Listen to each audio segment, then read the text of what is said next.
A Bear Called Paddington. Chapter 2. A Bear in Hot Water. Paddington wasn't quite sure what to expect when Mrs. Bird opened the door. He was pleasantly surprised when they were greeted by a stout, motherly lady with grey hair and a kindly twinkle in her eyes. When she saw Judy, she raised her hands above her head. "Goodness gracious, you've arrived already," she said in horror. "And me hardly finishing the washing up. I suppose you'll be wanting tea." "Hello, Mrs. Bird," said Judy. "It's nice to see you again. How's the rheumatism?" "Worse than it's ever been," began Mrs. Bird. Then she stopped speaking and stared at Paddington. "Whatever have you got there?" she asked. "What is it?" "It's not a what," said Judy. "It's a bear. His name's Paddington." Paddington raised his hat. "A bear?" said Mrs. Bird doubtfully. "Well, he has good manners, I'll say that for him." "He's going to stay with us," announced Judy. "He's emigrated from South America and he's all alone with nowhere to go." "Going to stay with us?" Mrs. Bird raised her arms again. "How long for?" Judy looked round mysteriously before replying. "I don't know," she said. "It depends on things." "Mercy me!" exclaimed Mrs. Bird. "I wish you'd told me. I hadn't put clean sheets in the spare room or anything." She looked down at Paddington. "Though, judging by the state he's in, perhaps that's as well." "It's all right, Mrs. Bird," said Paddington. "I think I'm going to have a bath. I had an accident with a bun." "Oh!" Mrs. Bird held the door open. "Oh, well, in that case, you'd best come on in. Only mind the carpet, it's just been done." Judy took hold of Paddington's paw and squeezed. "She doesn't mind really," she whispered. "I think she rather likes you." Paddington watched the retreating figure of Mrs. Bird. "She seems a bit fierce," he said. Mrs. Bird turned. "What was that you said?" Paddington jumped. I, he began. "Where was it you said you'd come from? Peru?" "That's right," said Paddington. "Darkest Peru." Mrs. Bird looked thoughtful for a moment. "Then I expect you like marmalade. I'd better get some more from the grocer." "There you are. What did I tell you?" cried Judy as the door shut behind Mrs. Bird. "She does like you." "Fancy her knowing I like marmalade," said Paddington. "Mrs. Bird knows everything about everything," said Judy. "Now you'd better come upstairs with me and I'll show you your room. It used to be mine when I was small and it has lots of pictures of bears round the wall, so I expect you'll feel at home." She led the way up a long flight of stairs, chattering all the time. Paddington followed closely behind, keeping carefully to the side so that he didn't have to tread on the carpet. "That's the bathroom," said Judy, "and that's my room, and that's Jonathan's. He's my brother, and you'll meet him soon. And that's Mummy and Daddy's." She opened a door. "And this is going to be yours." Paddington nearly fell over with surprise when he followed her into the room. He'd never seen such a big one. There was a large bed with white sheets against one wall and several big boxes, one with a mirror on it. Judy pulled open a drawer in one of the boxes. "This is called a chest of drawers," she said. "You'll be able to keep all your things in here." Paddington looked at the drawer and then at his suitcase. "I don't seem to have very much. That's the trouble with being small. No one ever expects you to want things." "Then we shall have to see what we can do," said Judy mysteriously. "I'll try and get Mummy to take you on one of her shopping expeditions." She knelt down beside him. "Let me help you unpack." "It's very kind of you." Paddington fumbled with the lock. "But I don't think there's much to help me with. There's a jar of marmalade, only there's hardly any left now, and what there is tastes of seaweed. And my scrapbook. And some centavos. They're a sort of South American penny." "Gosh," said Judy. "I've never seen any of those before. Aren't they bright?" "Oh, I keep them polished," said Paddington. "I don't spend them." He pulled out a tattered photograph. "And that's a picture of my Aunt Lucy. She had it taken just before she went into the Home for Retired Bears in Lima." "She looks very nice," said Judy. "And very wise." Seeing that Paddington had a sad, far-away look in his eyes, she added hastily, "Well, I'm going to leave you now so that you can have your bath and come down nice and clean. You'll find 2 taps, one marked hot and one marked cold. There's plenty of soap and a clean towel, and a brush so that you can scrub your back." "It all sounds very complicated," said Paddington. "Can't I just sit in a puddle or something?" Judy laughed. "Somehow I don't think Mrs. Bird would approve of that. And don't forget to wash your ears, they look awfully black." "They're meant to be black," Paddington called indignantly as Judy shut the door. He climbed up onto a stool by the window and looked out. There was a large, interesting garden below, with a small pond and several trees which looked good for climbing. Beyond the trees he could see some more houses stretching away into the distance. He decided it must be wonderful living in a house like this all the time. He stayed where he was, thinking about it, until the window became steamed up and he couldn't see out any more. Then he tried writing his name on the cloudy part with his paws. He began to wish it wasn't quite so long, as he soon ran out of cloud and it was rather difficult to spell. All the same, he climbed onto the dressing table and looked at himself in the mirror. "It's a very important name, and I don't expect there are many bears in the world called Paddington." If he'd only known, Judy was saying exactly the same thing to Mr. Brown at that very moment. The Browns were holding a council of war in the dining room, and Mr. Brown was fighting a losing battle. It had been Judy's idea in the first place to keep Paddington. In this she not only had Jonathan on her side, but also her mother. Jonathan had yet to meet Paddington, but the idea of having a bear in the family appealed to him. It sounded very important. "After all, Henry," argued Mrs. Brown, "you can't turn him out now. It wouldn't be right." Mr. Brown sighed. He knew when he was beaten. It wasn't that he didn't like the idea of keeping Paddington. Secretly, he was just as keen as anyone. But as head of the Brown household, he felt he ought to consider the matter from every angle. "I'm sure we ought to report the matter to someone first," he said. "I don't see why, Dad," cried Jonathan. "Besides, he might get arrested for being a stowaway if we do that." Mrs. Brown put down her knitting. "Jonathan's right, Henry. We can't let that happen. It's not as if he's done anything wrong.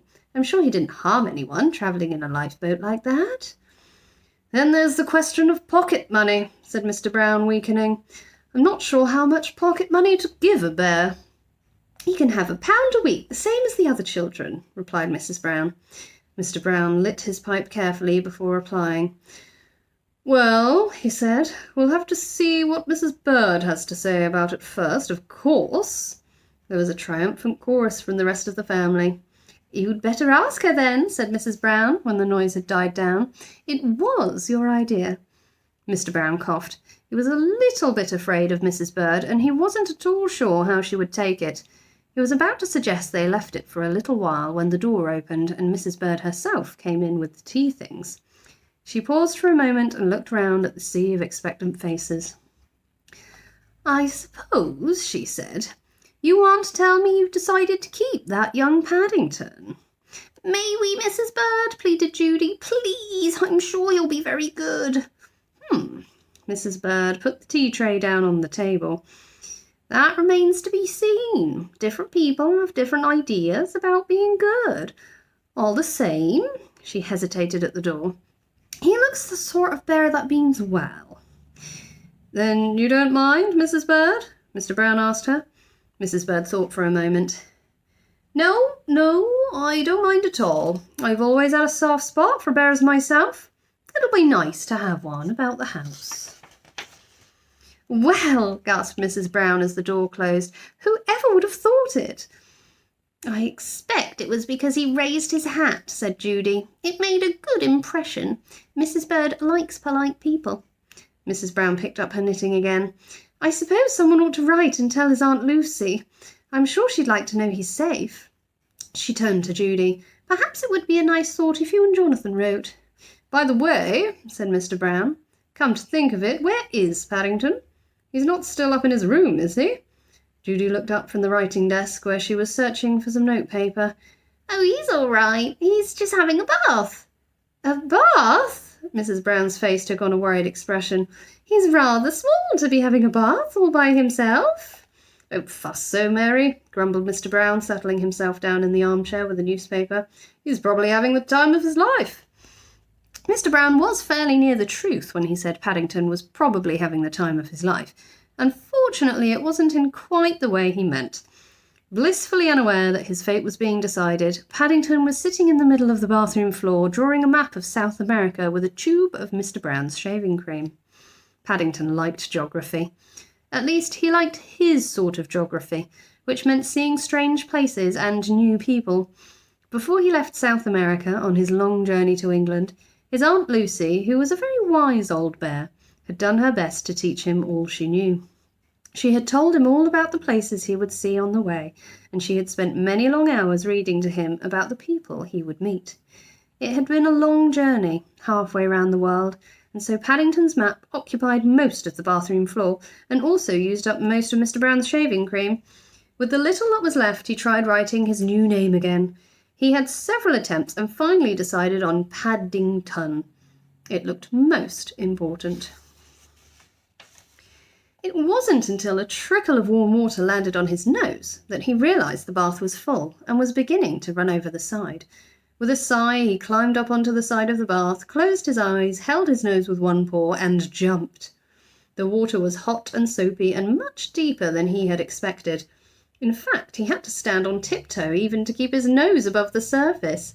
It was then that he had a nasty shock. It's one thing getting into a bath, it's quite another getting out, especially when the water comes up to your nose and the sides are slippery and your eyes are full of soap. He couldn't even see to turn the taps off. He tried calling out, "Help!" first in quite a quiet voice, then very loudly, "Help! Help!" He waited for a few moments, but no one came. Suddenly, he had an idea. What a good thing he was still wearing his hat. He took it off and began bailing out the water. There were several holes in the hat because it was a very old one that had once belonged to his uncle, but if the water didn't get much less, at least it didn't get any more. "That's funny," said Mr. Brown, jumping up from his armchair and rubbing his forehead. "I could have sworn I felt a spot of water." "Don't be silly, dear. How could you?" Mrs. Brown, busy with her knitting, didn't even bother to look up. Mr. Brown grunted and returned to his newspaper. He knew he had felt something, but there was no point in arguing. He looked suspiciously at the children, but both Judy and Jonathan were busy writing their letter. "How much does it cost to send a letter to Lima?" asked Jonathan. Judy was about to reply when another drop of water fell down from the ceiling, this time right on the table. "Oh, gosh!" She jumped to her feet, pulling Jonathan after her. There was an ominous wet patch right over their heads and right underneath the bathroom. "Where are you going now, dear?" asked Mrs. Brown. "Oh, just upstairs to see how Paddington's getting on." Judy pushed Jonathan through the door and shut it quickly behind them. "Crikey," said Jonathan. "What's up?" "It's Paddington," cried Judy over her shoulder as she rushed up the stairs. "I think he's in trouble." She ran along the landing and banged loudly on the bathroom door. "Are you all right, Paddington?" she shouted. "May we come in?" "Help! Help!" shouted Paddington. "Please come in. I think I'm going to drown." "Oh, Paddington!" Judy leant over the side of the bath and helped Jonathan lift a dripping and very frightened Paddington onto the floor. "Oh, Paddington, thank goodness you're all right." Paddington lay on his back in a pool of water. "What a good job I had my hat," he panted. "Aunt Lucy told me never to be without it." "Why on earth didn't you pull the plug out, you silly?" said Judy. "Oh," Paddington looked crestfallen. I never thought of that." Jonathan looked admiringly at Paddington. "Crikey," he said. "Fancy you making all this mess. Even I've never made as much mess as this." Paddington sat up and looked around. The whole of the bathroom floor was covered in a sort of white foam where the hot water had landed on his map of South America.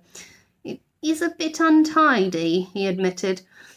"I don't really know how it got like that."